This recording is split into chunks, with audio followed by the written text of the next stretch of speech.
I grew up in Germany. My first language was Germany. My mom spoke Bisaya to me until I was 4 years old. So I was having lack of German language. The teacher of my kindergarten or pre-nursery thing, they told us, look, mom, better you speak German to him because he won't understand. Later on in my career or later on in my youth, it turns out I just don't want to follow the instructions. I would understand what the teachers were saying. That sounds about right.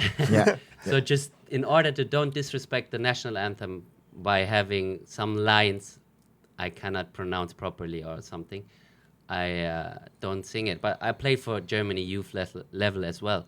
So I never sing the German national anthem either.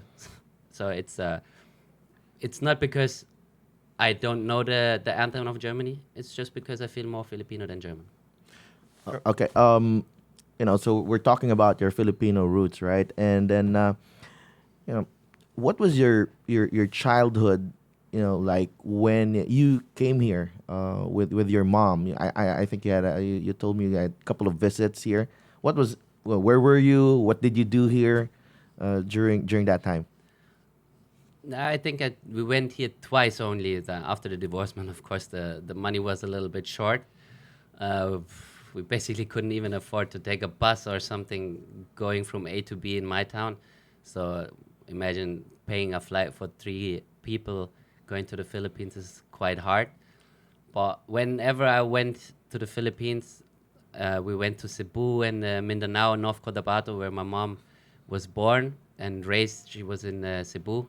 So it was overwhelming the way my family approached me, and I will never forget this. These moments I will carry forever because I expected it in a different way. The Germans are quite cold towards their own family, but once I arrived, it was like I grew up with them. It was hugs, kisses, taking care of everything.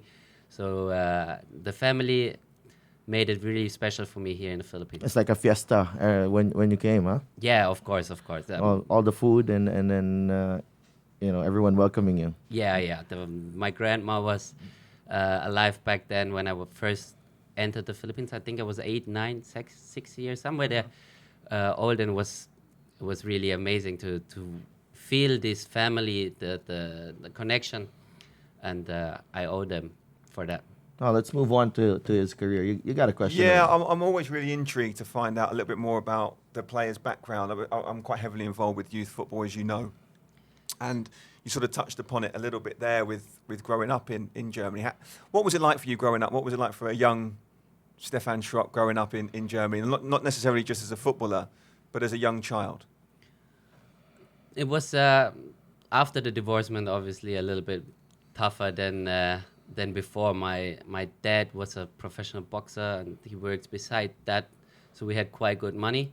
So after my mom divorced to him, or they got divorced, he was not willing to support the family anymore. So we depended on social welfare, and my mom would work 10, 12 hours a day, and I was taking care of my little sister. While taking care, I sit her next to the football cage and then let her watch me playing for 4 hours. And yeah, we went to a bad place, a bad area in my city, where I was literally the only one with a German name. So there was a lot of Moroccans, Turkish people, Serbians, and all kinds of Africans. So I was the only white kid basically. So was tough, but it was also a good experience for me, because once you bring a ball everywhere, you speak the same language all of a sudden, and then football helped me a lot everywhere. I had no idea that your father was a boxer. Yeah, I had no idea. Let's explore that one a little bit more. So I didn't have little Manny Pacquiao in here.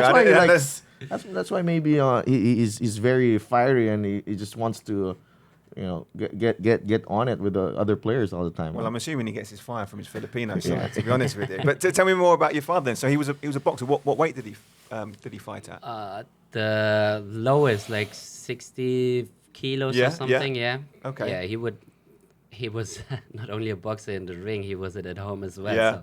So that's probably why my mom got separated Right. from him. But yeah, he was always into sports. He brought me also to boxing trainings and everything. And then one day my mom stepped in and said, "Look, the teacher's calling me every other day because you punch another kid. You have to speak to him first before you punch." And I was like, why is that? Like, my dad does the same. Then she said, "Hey, I want you to stop boxing." And so I started playing football, or I was playing football always with my friends in the backyard. So then she said, "Hey, try it at the club level, and then let's see how you turn out there." Salamat po for watching Across the Line. If you want to catch the entire episode, you can check us out on YouTube, and also you can download the episode on Spotify, Google Podcasts, and on Apple Podcasts.